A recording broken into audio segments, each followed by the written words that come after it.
Merci beaucoup.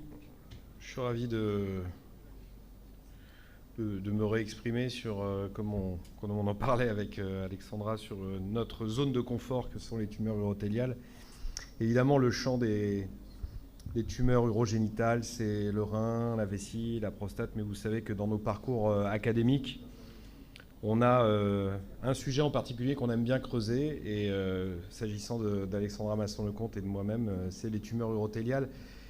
Et c'est vraiment une idée d'avoir une vision d'ensemble sur ces maladies qui sont des maladies finalement endocavitaires, comme l'a souligné le professeur Masson-Lecomte, des maladies pariétales et des maladies potentiellement micrométastatiques. Et on ne dispose pas de tous les outils qui sont là pour la prostate.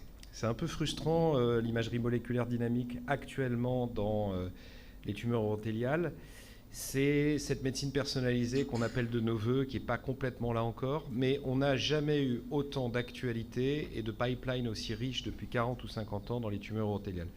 Il y a un vrai continuum, et j'ai pas cessé de prôner depuis 10-15 ans peut-être le fait que les tumeurs de la voie excrétrice soient une entité nosologique distincte des tumeurs de la vessie, mais il faut quand même penser aux deux en parallèle, et c'est tout l'arbre urothélial, inclus l'urètre d'ailleurs, qu'on veut prendre en charge, avec des dissonances, des synergies entre ces deux entités, quelques singularités moléculaires parfois sur les tumeurs de la voie excrétrice, et puis des contraintes techniques qui font que dans le réservoir vésical, on peut aller réséquer, on peut aller instiller, alors que dans les cavités pyélocalicielles ou l'urtère, c'est un organe de passage, c'est pas un organe de stockage, et donc par définition, les outils qu'on y insère sont plus petits, plus miniaturisés, et deux, les traitements adjuvants sont moins facilités de par l'anatomie de cette rare urinaire. Ces voies excrétrices supérieures, elles ont désormais des recommandations françaises, internationales, et d'ailleurs je suis heureux de souligner que le professeur Masson-Lecomte a été désigné par l'EAU pour prendre ma succession sur les guidelines de l'EAU, et donc elle présidera ce comité et promulguera ses premières guidelines en son nom dès le congrès de l'EAU à Paris en 2024. Donc ça, c'est un très très beau succès pour elle, bien entendu, et pour notre médecine française qui se fait reconnaître à l'EAU. C'est assez rare que deux Françaises se succèdent l'un à l'autre, et donc ça mérite d'être souligné. Donc, je vous l'ai dit, une maladie endocavitaire. Ce qui s'applique pour la vessie s'applique parfois pour la voie excrétrice, à ceci près toutefois que le muscle que l'on voit dans la vessie, qui est ce détrusor, et qu'on connaît aussi sur le plan fonctionnel, parce qu'on parle souvent des résultats carcinologiques, de la radiothérapie ou de la chirurgie, mais on parle assez peu de la blessure fonctionnelle de l'organe qu'on impose par les résections itératives ou par la radiothérapie putative. Et l'autre point, c'est que le muscle n'est pas présent partout dans l'arbre excréteur, et qu'il y a des zones de l'urtère, notamment pour lesquelles on est plutôt confronté à une maladie telle qu'on pourrait la voir dans une tumeur de la vessie intradiverticulaire. On aime parfois à dire que les tumeurs T2 des cavités pyélocalicielles sont moins agressives que les tumeurs T2 de l'urtère. C'est faux, mais c'est juste la propagation anatomique ou la dissémination de la maladie qui se fait plus rapidement en fonction de la localisation dans la voie excrétrice. Et puis ne jamais oublier qu'on est confronté à des maladies potentiellement multifocales, et que la particularité de la vessie ou de cet urothélium, c'est cette capacité à fournir des lésions planes, du CIS, qui est probablement mésestimé en termes d'incidence dans la voie excrétrice supérieure, car assez peu décrit et négligé par la radiologie. Alors aujourd'hui, là encore, il ne s'agit pas de créer des querelles entre les urologues, parce que vous savez qu'il y a des urologues qui aiment beaucoup la lithiase, ils se sont exprimés hier, ils font beaucoup de traitements endo-urologiques, et donc il y a des chirurgiens tellement spécialisés qu'ils ne font plus que de l'endo-urologie, mais qui ont une vision un petit peu étriquée de la maladie par le fait qu'ils ne la voient que par le prisme de la cavité, et que par essence, ce n'est pas parce que la maladie n'existe plus sur l'urothélium qu'elle n'est pas allée par-delà l'organe. Et donc notre erreur depuis des années, en France et partout dans le monde, c'est d'avoir créé des spécialistes d'organes. Le spécialiste du rein, le spécialiste du côlon, le spécialiste de la prostate. C'est idiot. En fait, la maladie, le cancer, c'est une maladie de la cellule, et donc on a tellement à partager autour du cancer, avec une vision plutôt microscopique que macroscopique. Et donc c'est pour ça, à titre personnel, que j'aime bien me rendre à des congrès comme l'ASCO ou l'ASCO-GU, où on partage en fait des thématiques en commun, et il faut qu'on sorte de ces silos dans lesquels on est enfermé de spécialistes d'organes, qui peut être très délétère à terme pour cette médecine personnalisée. Aujourd'hui, trop de néphrouréthérectomies sont faites pour des maladies qui mériteraient potentiellement d'être traitées par voie endo-urologique. Et puis, la voie endourologique ne doit pas mésestimer, c'est le premier message que je vous envoie, la capacité de dissémination de la maladie. On en revient à la stratification, bien sûr plus simpliste que celle qu'on a dans la vessie. Vous savez qu'on a dans les T-vénimes, on a les T-vénimes de faible risque, de risque intermédiaire et de risque élevé. Et bien là, on va stratifier en 2 entités sur des critères de sélection qui sont fondamentalement posés sur des critères cliniques, radiologiques et d'anatomopathologie. Ces critères, ils sont sujets à évolutivité. C'est juste pour permettre de donner un cadre de discussion qui soit cohérent, sachant que la littérature n'est pas prolifique dans les entités voies excrétrices supérieures. Ces tumeurs sont beaucoup plus rares que les tumeurs de la vessie, je vous l'ai dit, organes de stockage, organes de passage, et puis avec des outils qu'on utilise à la fois dans la vessie et à la fois dans la voie excrétrice. Aujourd'hui, l'uroscanner, bien fait, on a dit la nécessité de s'entourer de gens qui sont compétents et dédiés idéalement à l'univers dans lequel vous évoluez. Donc c'est bien d'avoir un imageur ou un radiologue qui se singularise dans sa profession pour le qu'on s'est fait en imagerie. Il peut y avoir des diagnostics différentiels, c'est le rare du rare, mais ça existe. Et puis, il y a des images parfois qui laissent à penser que l'imagerie nous a induit en erreur, et donc c'est important, évidemment, quand on voit ce type de maladie, de revenir sur ses pas. Obligatoirement, ce dont je vous parle là, ça n'a lieu d'être que pour les patients qui ont 2 unités rénales fonctionnelles. Évidemment, un patient qui aurait un rein unique anatomique ou fonctionnel, eh bien là, on révisera peut-être notre jugement et on va pousser un petit peu plus loin le risque carcinologique, car vous savez qu'un patient qui finirait en dialyse et qui a été diagnostiqué avec un cancer, eh bien, a une survie qui est tout à fait péjorative, et donc parfois, il faut peser la balance bénéfice-risque entre le risque carcinologique et le risque de dialyse. Donc la biopsie, c'est un élément intéressant, souvent pour le grade de ces tumeurs de la voie excrétrice. Ça nous apporte des informations, si tant est qu'on ramène suffisamment de tissu pour l'anatomopathologiste.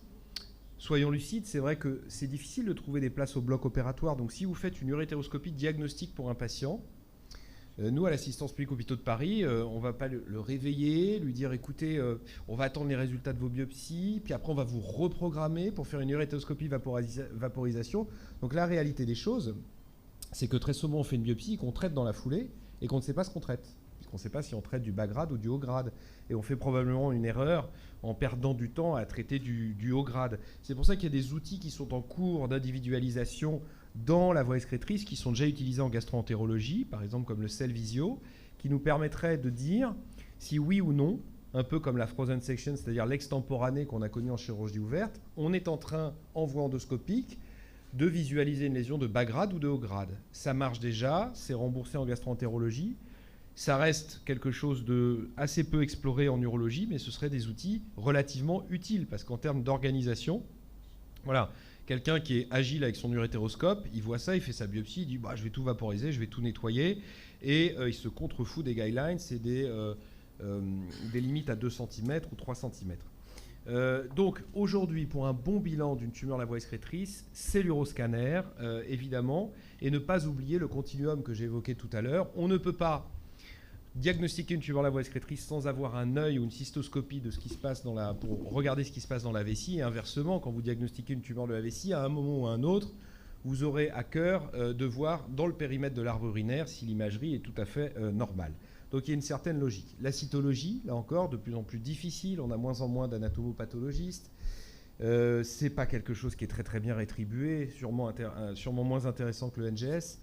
Et donc là, derrière, peut-être que les nouveaux marqueurs dont on parle depuis des années, peut-être que la technologie est prête pour nous aider, pour venir challenger cette cytologie avec des marqueurs de la méthylation, des marqueurs des protéines, qui nous permettraient de systématiser, d'automatiser et de diminuer le coût des prélèvements avec une rentabilité plus importante.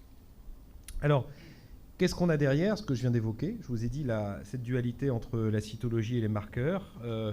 J'ai l'impression que ce sujet qui n'a jamais été très excitant pour la plupart d'entre nous, je vois beaucoup d'urologues qui, à l'EAU, vont voir les live surgery au robot en buvant un cocktail avec un petit parasol, et personne ne va regarder le poster du gars qui présente son marqueur. Mais la réalité, c'est que l'avenir est probablement plus dans les marqueurs que dans les robots.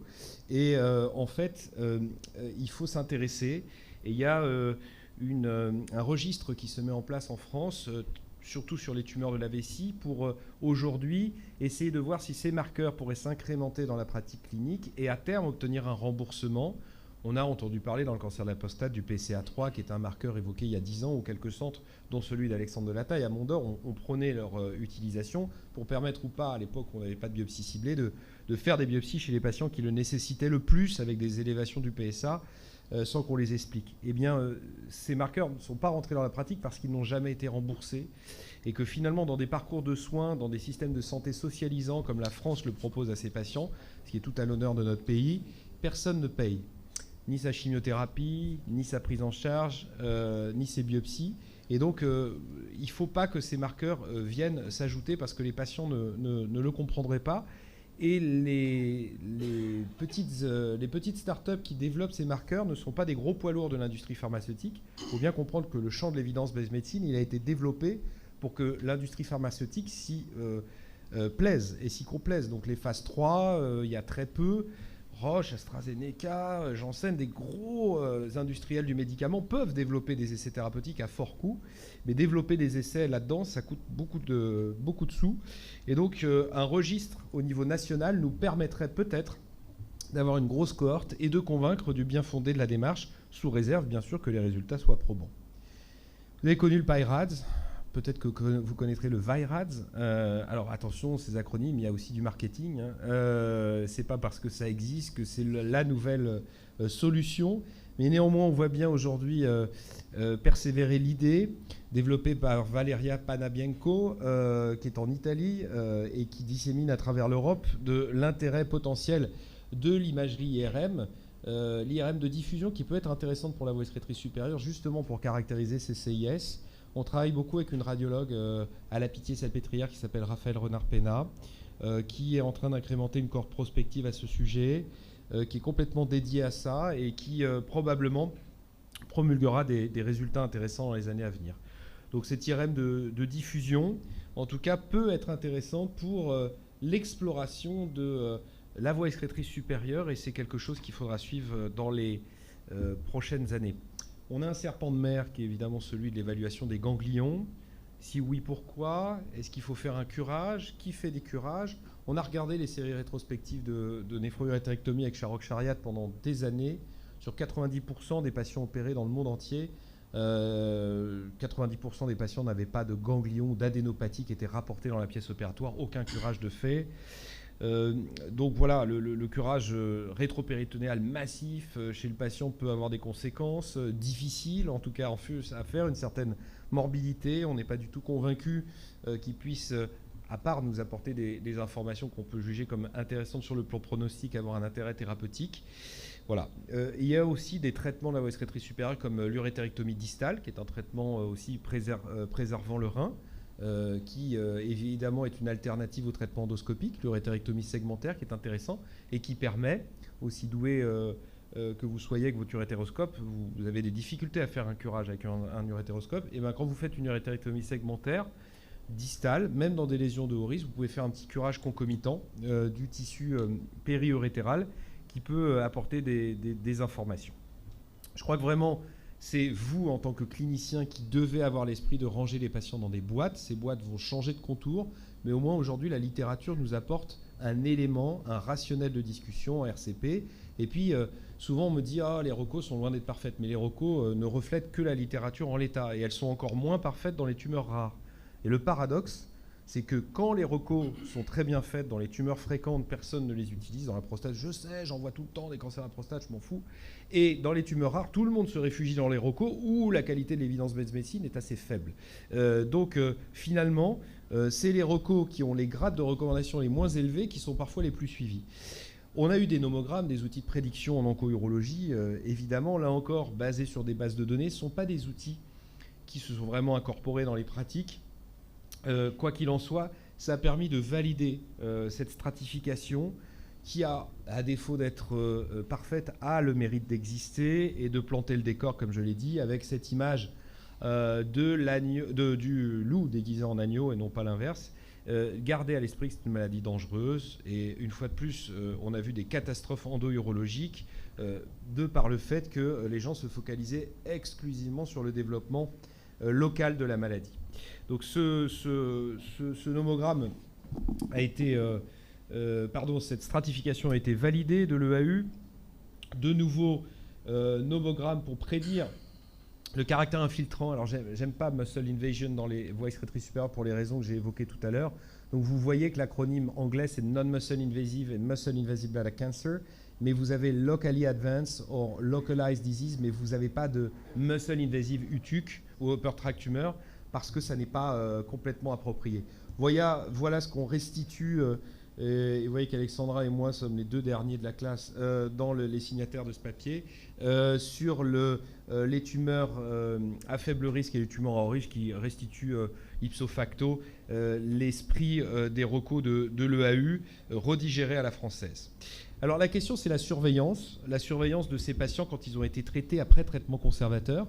Là aussi on voit apparaître des concepts qui sont des mots, des discussions qu'on peut avoir dans les congrès, évoqués, comme le second look, les tumeurs T1 de haut grade sont re-réséquées, eh bien on peut faire un second look par urétéroscopie à 6 semaines, sous réserve que le patient soit compliant, évidemment. Et puis vous voyez qu'après traitement conservateur, c'est quand même assez pénible.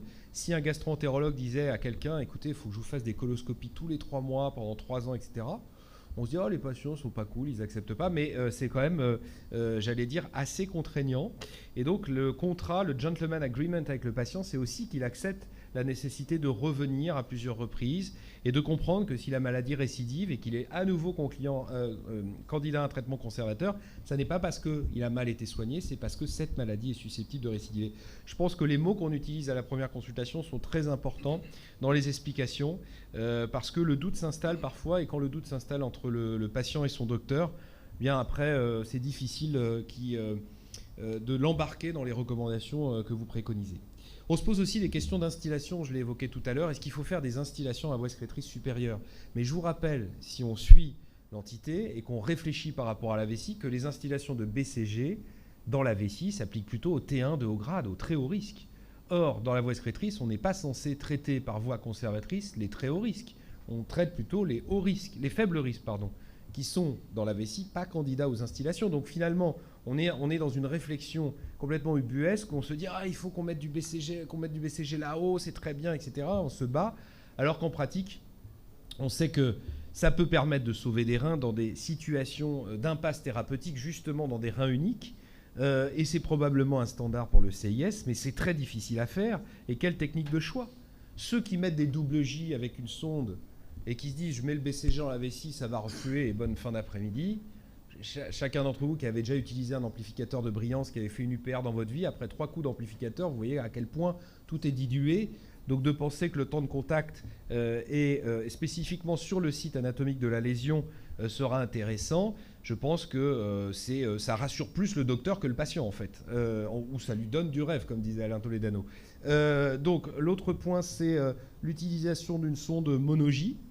Une sonde mono-J qui est quand même très contraignante. Et puis l'autre qui a été décrit, c'est évidemment la voie percutanée, avec, en termes de régime de pression, vous savez, pour ceux qui font des urétéroscopies, la pression intrarénale ne doit pas être trop élevée pour ne pas être délétère d'une part sur l'organe, et puis pour les extravasations et les disséminations potentielles. Donc c'est important.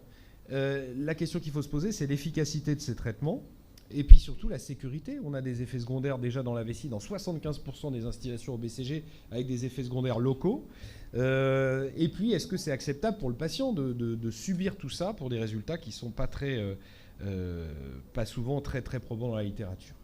Donc, vous voyez par exemple la mono-J. Bon, c'est quelque chose qui ne marche pas.